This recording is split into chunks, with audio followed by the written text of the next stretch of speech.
मैं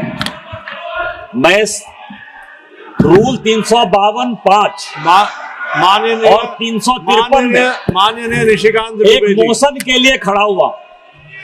ये जो लीडर ऑफ द अपोजिशन है राहुल गांधी सर, और इसका सोरोस फाउंडेशन के साथ रिलेशन है, फोर्ड फाउंडेशन के साथ रिलेशन है। मेरा आपके माध्यम से आग्रह है कि एक सब्सटेंसिव मोशन पर राहुल गांधी के ऊपर चर्चा होनी चाहिए, उसकी सदस्यता रद्द होनी चाहिए, और कभी भी वो चुनाव नहीं लड़ पाए उसकी चर्चा होनी चाहिए। इस नियम के तहत मुझे इजाजत दी जाए। इसका सभी देशद्रोही, जितने देशद्रोही sir, same Pitroda Soros foundation के साथ मिलकर इस देश को टुकड़े करना चाहता है। नरेंद्र मोदी जी ने देश को बेच दिया है, किसानों को बेच दिया है। आप मेरे ऊपर केस डालो, गाली दो, जो भी आपको करना है करो, प्रिविलेज मोशन डालना है वो डाल दो, कोई फर्क नहीं पड़ता। मैंने पार्लियामेंट हाउस में सच्चाई बोली है। आपको सच्चाई अच्छी नहीं लगे वो दूसरी बात है, देश सच्चाई को समझता है। नमस्कार, विद्या न्यूज लाइन में आपका स्वागत है। संसद के बजट सत्र का पहला चरण संपन्न हो गया। 28 जनवरी से शुरू हुआ था और आज 13 फरवरी तक चला। दूसरा 9 मार्च से शुरू होगा।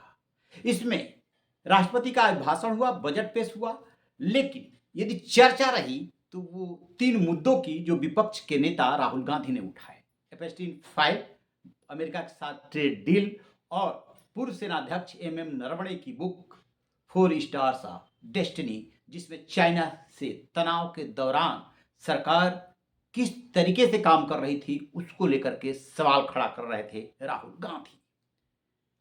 जब तनाव बढ़ा, सत्ता पक्ष और विपक्ष आमने सामने आया और जिस तरीके से स्पीकर ने कहा कि प्रधानमंत्री नरेंद्र मोदी के साथ कोई अनहोनी हो सकती थी क्योंकि कांग्रेस के महिला सांसद आगे आ गई थी और उन जहां वो बैठते हैं उस जगह को घेर लिया था। उसके बाद गुस्साए विपक्ष ने अविश्वास प्रस्ताव का नोटिस दे दिया स्पीकर के खिलाफ। और राहुल गांधी ने जिस तरीके से वार किया था, एप्स्टीन फाइल के हवाले से, ट्रेड डील के हवाले से और एमएम नरवणे के बुक के हवाले से, और उसको ऑथेंटिकेट नहीं किया जैसा सत्ता पक्ष का कहना है। तो पहले प्रिविलेज मोशन की बात हुई सरकार की तरफ से, और अब जो निशिकांत दुबे है बीजेपी के सांसद, उन्होंने सब्सटेंसिव मोशन जो है मूव कर दिया है। अब ये प्रिविलेज मोशन क्या होता है, सब्सटेंसिव मोशन क्या होता है, क्यों ट्रैक चेंज करना पड़ा सरकार को, राहुल गांधी बिना आधार के कैसे अड़े हुए हैं, वो कह रहे हैं कि मेरे पास आधार है, और क्या मोदी सरकार मुश्किल में है। तो आप गौर करेंगे, पाएंगे कि पिछले लगभग 12 सालों में संसद के भीतर किसान आंदोलन वगैरह हुए, मुश्किल में आई, लेकिन संसद के अंदर इतना बुरी तरीके से मोदी सरकार पहली बार फंसी। उसके जितने भी चाणक्य हैं, जितने भी रणनीतिकार हैं, कहीं ना कहीं वो फेल होते नजर आए, क्योंकि राहुल गांधी झुकने को तैयार ही नहीं हुए। 8-9 दिन तक संसद ठप रही, राहुल गांधी अड़े रहे। बोलूंगा उस बुक के हवाले से। बाद में 2 दिन किसी तरीके से बजट पे चर्चा हुई और राहुल गांधी को भी बोलने का मौका मिला। शुरुआत कहां से होती है?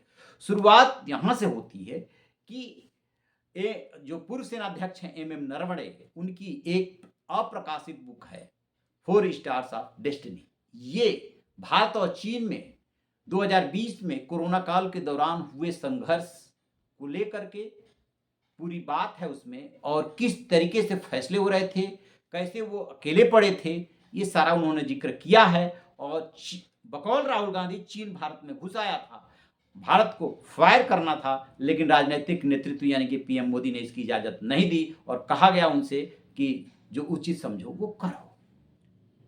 इसलिए रक्षा मंत्री राजनाथ सिंह ने कहा कि वो तो बुक कभी प्रकाशित हुई ही नहीं, फिर आप कैसे ये बोल सकते हैं। अब ये मामला यहां पर आकर के फंस गया और इसी को लेकर के दिल्ली पुलिस ने एफआईआर करके जांच शुरू कर दी, लेकिन राहुल गांधी पीछे नहीं हटे।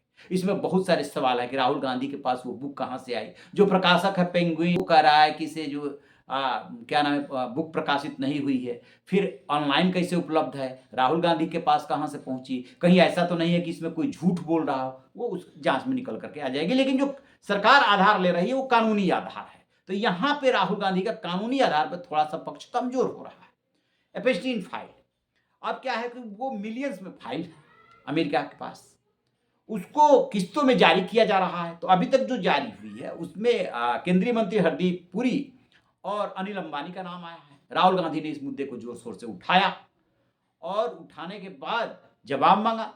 मंत्री ने सफाई भी दी कि हाँ वो वहाँ पे जब एम्बेसडर थे तब वो डिप्लोमेट थे तब वो जो है मिले थे, इसमें कौन सी बड़ी बात है। राहुल गांधी ने यह भी इशारा किया कि अनिल अंबानी को आपने ही मिलवाया, वो भी उन्होंने उसको नहीं माना।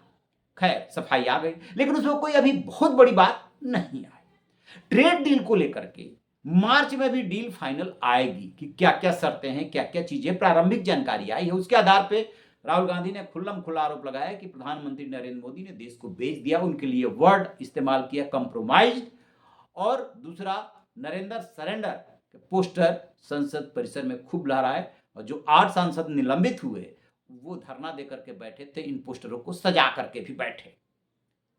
कुल मिलाजुला करके 9 दिन तक संसद ठप रही राहुल गांधी की वजह से, बोलेंगे और इधर से था कि हम बोलने नहीं देंगे।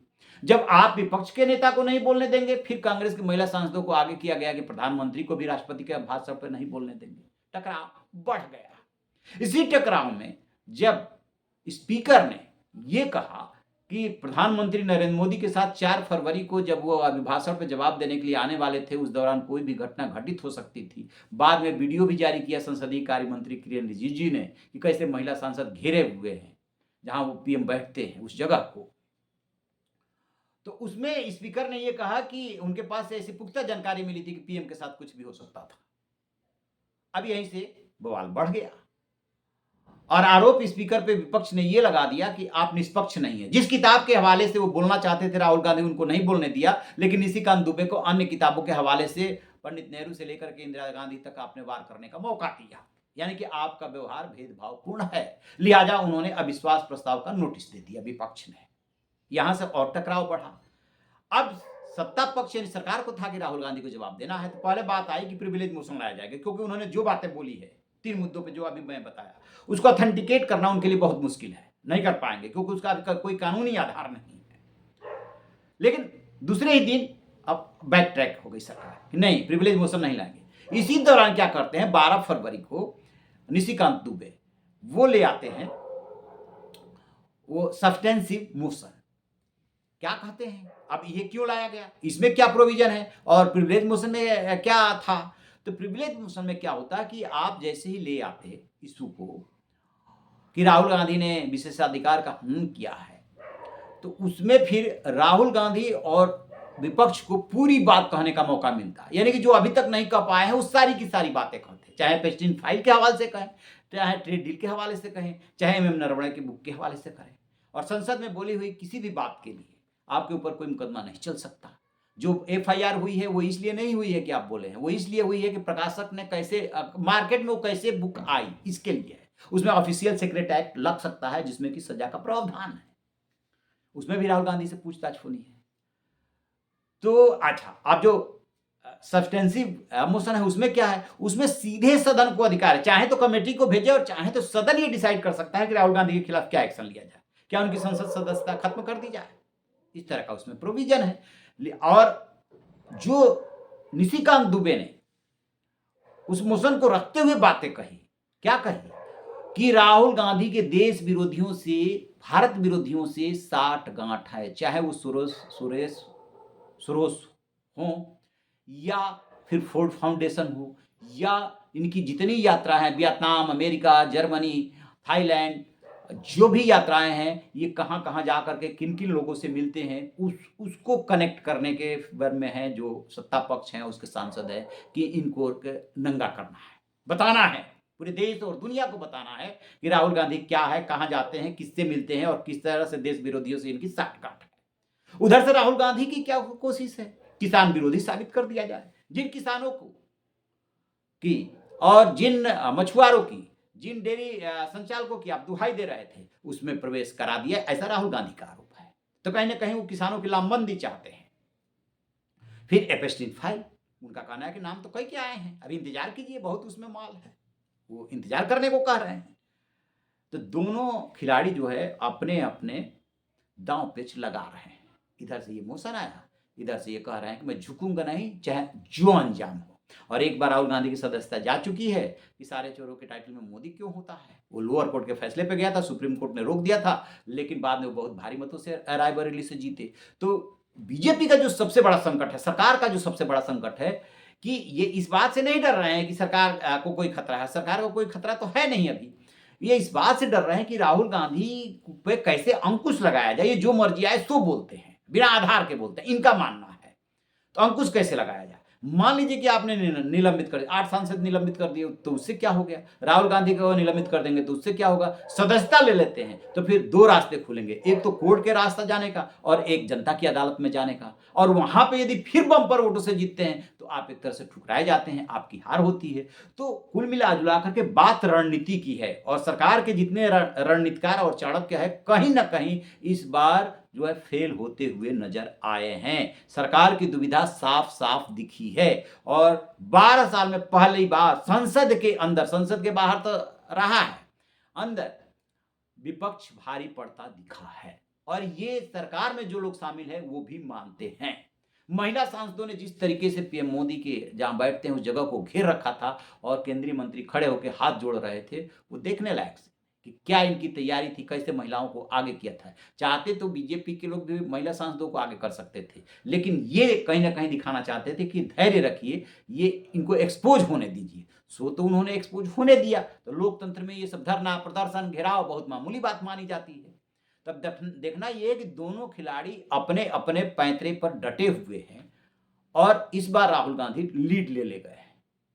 तो उससे कैसे निपटते, क्योंकि 5 राज्यों में विधानसभा का चुनाव है और राजनीति संकेतों और संदेशों से चलती है। प्रधानमंत्री नरेंद्र मोदी संकेत देना और संदेश देना जानते हैं। इंतजार इस बात का है कि जो 9 मार्च तक के लिए सदन स्थगित हुआ है, उसके बाद जब दूसरे चरण में शुरुआत होगी, इस बीच में क्या होता है और उस दौरान क्या होता है। आपकी क्या राय है, कमेंट बॉक्स में जरूर बताइएगा। Thank you.